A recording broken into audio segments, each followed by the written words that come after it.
Hello and welcome back. You're tuned into Revision Hub with Jazzy J.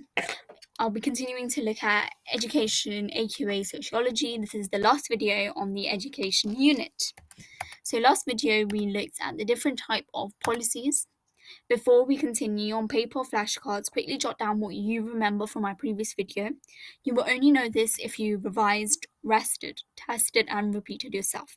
Supposedly, if you do not remember a particular part of the content, please feel free to go back to my video section. I made playlists so that navigation is made much more easier.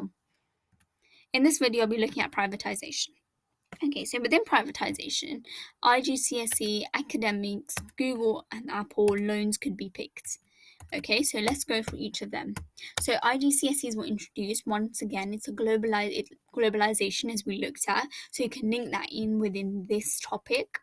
Academics were open and they received a particular amount of funding. They had to support a particular charity and they were part of this chain of academies. So they received funding from there as opposed to the government, as we looked in my previous video about how the academies are not funded by the government. Google and Apple began to privatize themselves into education. So Google and Apple are producing various different things that can help and support education. You must be using some of them, so have a note of what you think of examples that they're doing currently. So that'll be nice because you get more marks when you try to link the examples in. And loans could be picked up. So loans could be picked up with schools so that they can refurb it, they can make it better. So for the process of privatization is Stephen Ball and the marketization process. Stephen Ball argues that if a school has IGCSE, it's an academy and supported by Google and Apple and they've got a very nice building, then it will encourage more parents to send their children as per the marketization process into the school. And as a result, the school will have a higher reputation and will have a higher position within league tables as well. However, it can be criticised because there's a process of polarization that Stephen Ball talks about, where the best schools are cherry-picked, whilst the other schools are not cherry-picked and left to the governments. So this is a very important concept, word cherry-picking. Can you think of an example? Okay, so another example would be Ball, where you had to spend, I think, about £100,000 in Tesco so that a school could get one free computer. And also there were these Sainsbury's vouchers time ago where I think it was support a particular sport or something like that. I hope some of you might remember this from primary school. And also there's something less traditional. So these privatization and stuff like this, they focused on more traditional subjects as opposed to those subjects that are less traditional. So they do not focus on things like arts, media, but rather they put more focus on things like maths, science, those sort of hardcore subjects. So there were various other policies. Apprenticeships were introduced so that people are not put at a disadvantage and could get a job and as well as educate themselves at the same time. So this was a good policy as well. BTECs were introduced. Vocational educational courses were introduced as well.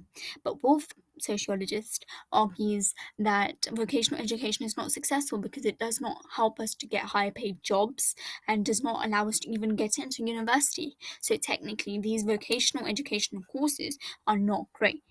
Although this vocational education support policy supports Durkheim's view as we looked at in the start video, but however it can be criticized by Wolf, so you can link that in.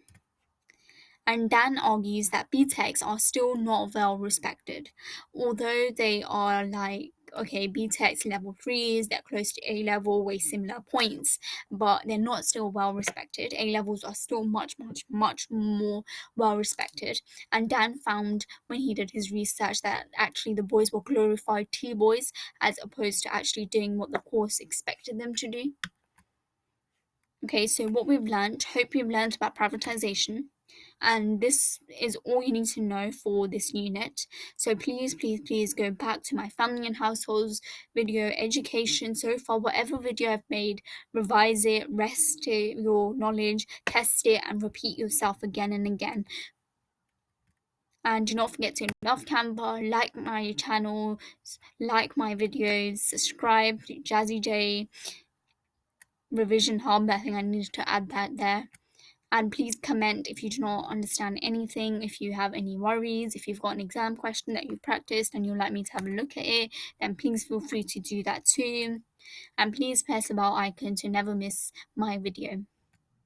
And again, I said I'm on Instagram, so please follow me. If I've got enough followers, we can do a live session on revision in terms of sociology in particular, as well as we can do other question and answer type things, or something fun and interactive as well, as opposed to me just reading off these slides and sort of interacting with you. So I thought this is another new way that we can make education much fun. Okay, so please don't forget to follow my Instagram channel. Please scan it. If you don't scan it, just if you write in the search bar revision hub underscore Jazzy J, you'll find it with my little cute logo there with a smile. Okay, thank you so much for your time, and stay tuned to Revision Hub with Jazzy J. I'll be coming up with more videos soon. Thank you.